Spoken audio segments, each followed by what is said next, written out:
Assalamualaikum warahmatullahi wabarakatuh. Selamat pagi, selamat siang, selamat malam.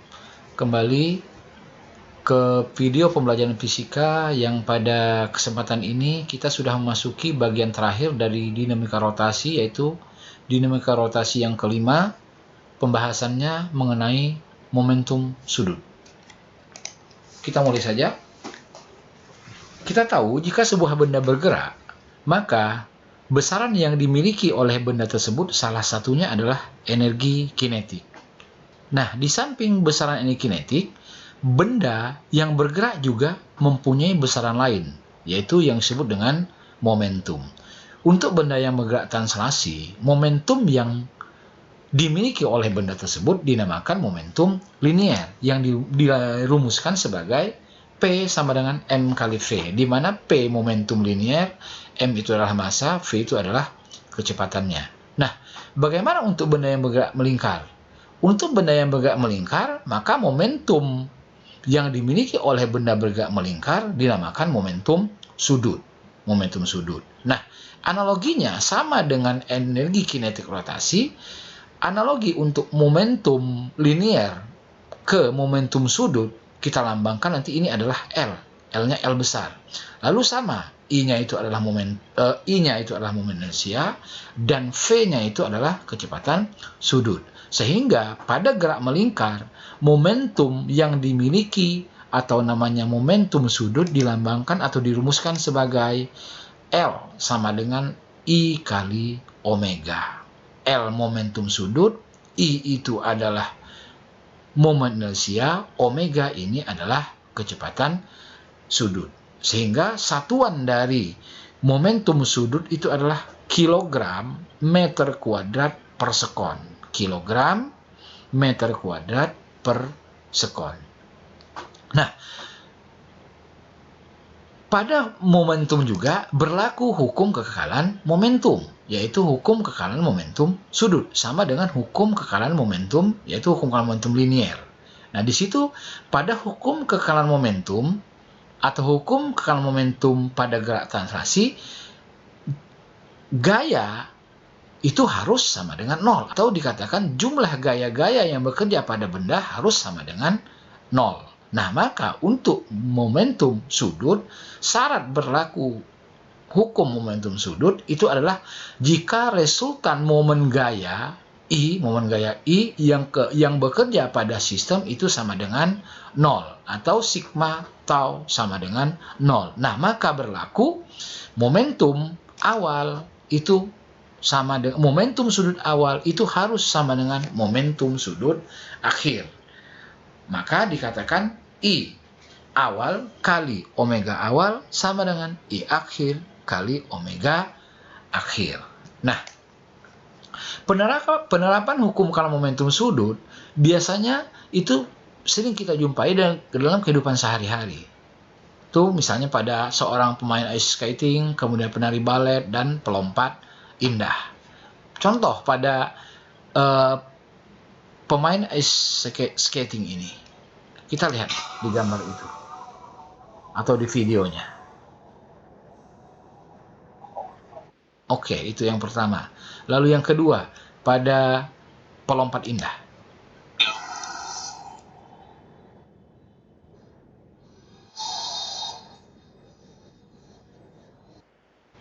Dan yang terakhir, pada penari balet. Oke. Bagaimana penjelasan Anda mengenai hukum kekekalan momentum sudut pada pemain ice skating, kemudian penari balet, dan pelompat indah tadi? Silahkan Anda cari di bahan-bahan ajar atau di video-video yang lain, bisa juga melalui Google dan sebagainya. Contoh untuk penerapan hukum kekekalan momentum dan momentum sudut itu sendiri.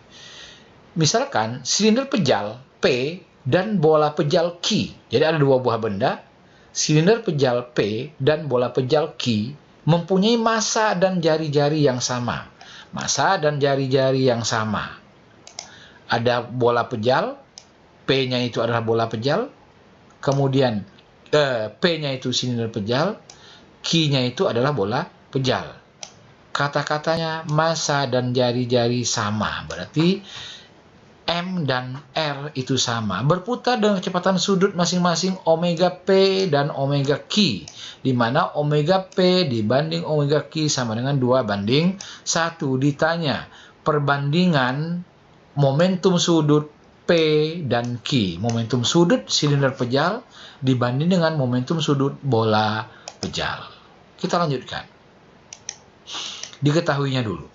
Silinder pejal dan bola pejal dengan massa dan R sama. Diketahui tadi. Diketahui juga omega P dibanding dengan omega Q sama dengan 2:1. Ditanya perbandingan momentum sudutnya. Dari kata-kata atau kalimat silinder pejal dan bola pejal, apa yang membedakan keduanya? Padahal ini adalah massa dan jari-jarinya sama. Nah, tentu yang membedakan keduanya ini yaitu adalah koefisien masing-masing, yaitu untuk silinder pejal dan bola pejal. Silinder pejal kita tahu koefisien momen inersianya itu adalah setengah, dan bola pejal koefisien momen inersianya itu adalah 2/5. Nah, berarti membedakan, inilah yang membedakan keduanya. Ya, kita jawab coba. Kita tahu LP dibanding LQ atau momentum sudut benda P atau silinder pejal dibanding dengan momentum sudut benda Q atau bola pejal itu adalah IP omega P dibanding dengan IQ omega Q. Momen inersia benda P atau silinder pejal dikali dengan kecepatan sudutnya dibanding dengan momen inersia benda Q atau bola pejal dikali dengan kecepatan sudutnya. Nah, maka tinggal kita bandingkan, ya. setengah mr kuadrat omega P dibanding 2/5 m kuadrat omega Q. Karena massa dan jarinya sama, tinggal kita coret aja. Massa dan jari-jarinya dicoret, tinggal setengah omega P dibanding dengan 2/5 omega Q. Tinggal kita masukkan setengah omega P-nya tadi adalah 2, dibanding dengan 2/5 omega Q-nya tadi adalah 1. Berarti setengah dikali 2 itu 1, 2/5 kali 1 itu 2/5. Berarti perbandingannya 1 dibanding 2/5 atau sama dengan 5 dibanding 2. Jadi perbandingan momentum sudut untuk silinder pejal P dan momentum sudut bola pejal Q itu sama dengan 2/5. Oke, contoh yang kedua. Penerapan momentum sudut pada kehidupan sehari-hari. Contohnya pada penari balet. Seorang penari balet memiliki momen inersia 6 kg/m², ketika kedua lengannya terentang. Jadi ketika kedua lengannya terentang, momen inersianya itu adalah 6 kg/m². Dan 2 kg/m² ketika kedua tangan dirapatkan ke tubuhnya. Berarti pada saat tangan terentang, momen inersianya lebih besar daripada pada saat tangan dirapatkan ke tubuhnya. Nah, jika badan penari sebagai sumbu putarnya, jadi dia berputar. Sebagai sumbu putar itu ada badan dia sendiri. Dan penari mulai berputar dengan kecepatan 3 putaran per sekon ketika kedua lengannya terentang. Jadi pada saat tangan terentang, momen inersianya 6 kg/m², dia berputar dengan kecepatan sudut atau dengan kecepatan 3 putaran per sekon. Nah, yang ditanya, berapa kecepatan sudut penari ketika lengan merapat ke tubuhnya? Jadi pada saat momen inersianya 2 kg/m², berapa kecepatan sudutnya? Kita ketahui dulu I1. Jadi I1 pada saat tangan terentang, I-nya 6 kg/m². Pada saat tangan merapat ke tubuh, I2-nya 2 kg/m². Dan pada saat tangan terentang, kecepatan putarannya sebesar 3 putaran per sekon. Ditanya berapa kecepatan putarannya pada saat tangannya dirapatkan ke tubuh. Kita gunakan hukum kekekalan momentum, yaitu momentum awal sama dengan momentum akhir. Momentum awal kita beri indeks, dalam keadaan awal kita beri indeks 1, keadaan akhir kita beri indeks 2. Jadi I1 omega 1 sama dengan I2 kali omega 2. 6 dikali 3 sama dengan 2 kali omega 2. Nah, didapat omega 2 sama dengan 9 radian per sekon. 9 putaran per sekon. Ini putaran ya, bukan radian ya, sudah kebiasaan ya. Ini adalah putaran ya, kebiasaan karena biasanya kita biasa membuat kecepatan omega itu adalah putaran radian, maka akhirnya disuruh radian juga. Ini adalah putaran ya, kecepatan radiannya omeganya itu adalah 9 putaran per sekon ya. Nah, kalau kita lihat di sini, maka kita dapat menarik kesimpulan bahwa pada saat tangan terentang dengan momen inersia sebesar 6 kg/m², kecepatan putaran itu adalah, atau kecepatan sudut boleh 3 putaran per sekon.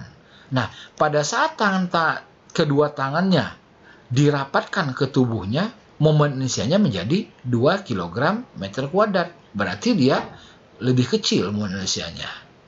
Nah, ditanya pada saat kecepatan sudut putarannya saat tangan terentang itu 3 putaran per sekon, berapa pada saat tangan dirapatkan tubuh? Ternyata kita akan dapat sebesar 9 radian per sekon. Ternyata pada saat tangan dirapatkan, kecepatan sudut putarannya menjadi lebih besar dibanding pada saat tangannya terentang. Itulah mengapa pada penerapan hukum current momentum pada ice skating atau pada pelompat indah dan pada penari balet, pada saat tangannya terentang, kecepatannya akan lebih lambat dibandingkan dengan kecepatannya pada saat tangannya dirapatkan. Mengapa bisa terjadi demikian? Pada saat tangannya dirapatkan ke tubuhnya, berarti momen inersianya itu akan menjadi lebih kecil dan akan menghasilkan kecepatan sudut yang lebih besar. Itulah penjelasan mengapa pada saat penari balet atau pemain ice skating atau peloncat indah, dia harus merapatkan tangan ke tubuhnya. Itu tujuannya adalah untuk mendapatkan kecepatan sudutnya menjadi lebih besar. Demikian pembahasan tentang momentum sudut kita kali ini, dan sekaligus menutup jumpa kita pada dinamika rotasi, yaitu tentang kesetimbangan benda tegar dan dinamika rotasi. Assalamualaikum warahmatullahi wabarakatuh.